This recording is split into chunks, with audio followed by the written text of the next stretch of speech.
எதிர்ப்பதற்கு அவனுக்கு இருக்கிற உரிமையை நாம் ஒத்துக்கிறேன். அது ஜனநாயகத்தில் அதையும் ஏதோ எதிர்கொண்டாக்கணுமே. எதிர்ப்புகள் வரத்தான் செய்யும். அந்த எதிர்ப்புகளை கேட்கணும்.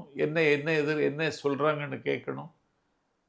அது மீண்டும் எதிர்ப்பு வராமல் இருக்க ஏதாவது சொல்யூஷன் உள்ளான்னு யோசிக்கணும். அதெல்லாம் தப்புன்னு இல்லையே தம்பி. இல்லை அந்த நிகழ்ச்சியை நடத்தினது அவர் தான். கேட்டிங்களா? எல்லாரையும் அழைச்சதும் அவர் தான். அந்த நபர் அவருக்கு வேண்டிய நபராக கூட இருக்கலாம். அதனால் இதெல்லாம் அதிகார துஷ்பிரயோகம்னு கருதப்படாது. இதெல்லாம் அன்பினுடைய வெளிப்பாடு. அதெல்லாம் கடந்து போயிடணும். அதெல்லாம் ஒரு இஷ்யூ கிடையாது தம்பி.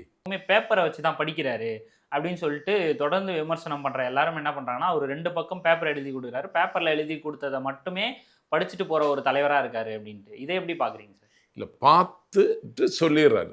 படிச்சுட்டெல்லாம் பேசுகிறார். தப்பு சொல்லக்கூடாது. பார்த்துக்கிறாரு, பேசிடுறாரு.